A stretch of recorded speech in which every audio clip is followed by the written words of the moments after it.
Dans cette vidéo aussi, je vais vous montrer comment tangenter un forêt, une drill.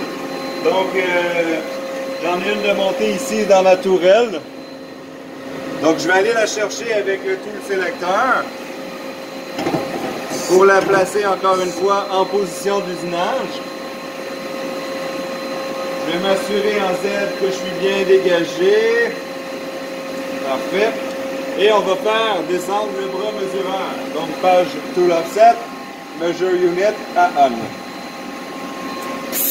Pour la drill, OK, avec le bras mesureur, on a simplement la tangenter en Z, donc sur la touche du devant.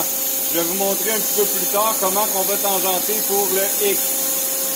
Donc, pour le Z, je vais simplement me rapprocher de mon bras mesureur sur la touche du devant, face à la touche, et encore une fois, je veux que mon outil aille vers le Z négatif, vers le bras mesureur, donc ici, je vais appuyer et maintenir, et il ne faut surtout pas oublier d'inscrire Tool Set Measure, sinon même si on s'appuie, la mesure ne se prendra pas, la valeur va rester à 0. Tool Set Measure, et Z négatif.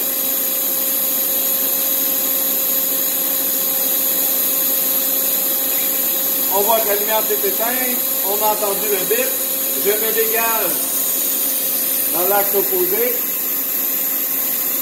Manuellement, je vais me dégager tranquillement en X. On va fermer le bras mesureur, on va Measure Unit Up.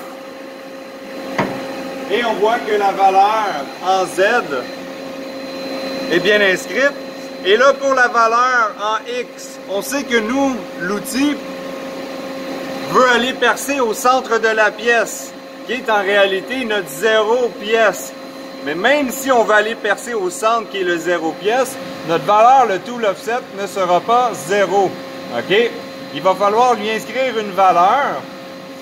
On a déjà une valeur préétablie. Tool Offset Drill X-10.240. Donc, je vais me déplacer avec la flèche pour amener mon curseur sur le X du bon outil. Et je vais inscrire moins 10.240 milliem. Et je vais faire input. Donc, on a inscrit la bonne valeur pour le X de l'outil. Donc, l'outil est tangenté. Maintenant, c'est quoi cette valeur-là? À quoi ça correspond le moins 10 pouces 240 milliem? OK? C'est une valeur qui a été trouvée lorsqu'on fait un montage, les premiers montages d'une drill. C'est qu'il faut trouver la valeur machine du 0 machine en X jusqu'à ce que le centre de mon porte-outil soit égal, coaxial avec le centre de mon mandrin. OK? L'axe du canon.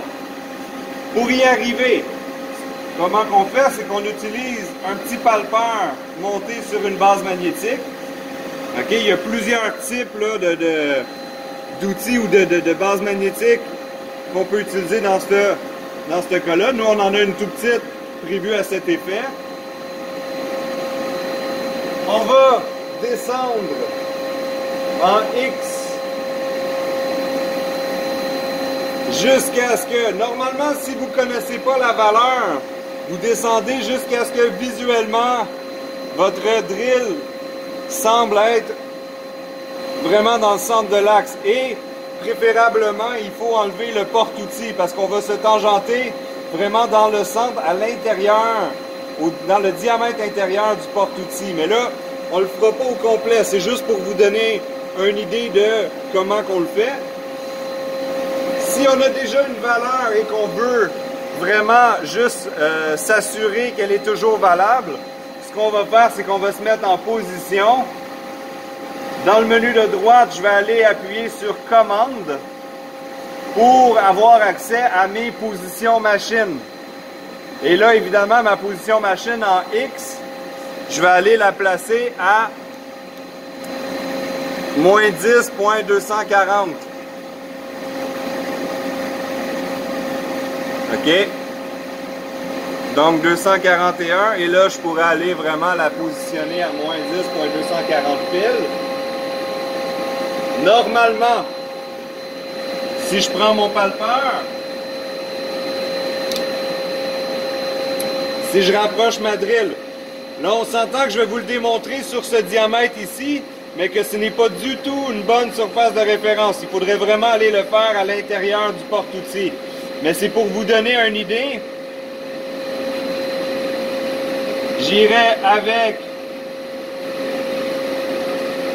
mon palpeur toucher la surface du dessus et je ferai le tour de ma surface de référence. Donc nous dans notre cas, ce serait le diamètre intérieur ou une surface ici qui a été rectifiée où ce qu'on est sûr que la surface est belle et c'est bien droit. Et je viendrai me positionner à 0 sur le point du bas et sur le point du haut dans l'axe des X. Ça ne me servirait à rien d'être 0 ici et son opposé parce que la tourelle ne bouge pas dans un autre axe que celle vraiment des X qui bouge là un peu diagonalement. Donc j'irai vraiment me placer 0 ici sur mon cadran. J'irai voir si je suis bien 0 à son opposé. Advenant que je ne serai pas 0, je bougerai ma tourelle dans l'axe des X pour vraiment obtenir 0, 0. Et du moment où je serai 0, 0 sur mes deux points à l'opposé, je pourrais aller prendre en note la valeur machine. OK? Là, pour nous, pour l'instant, on l'a fait tout récemment, donc le moins 10.240 est valable. Donc, c'est de cette façon qu'on trouve un X très précis pour tout ce qui est outil de perçage sur un tour.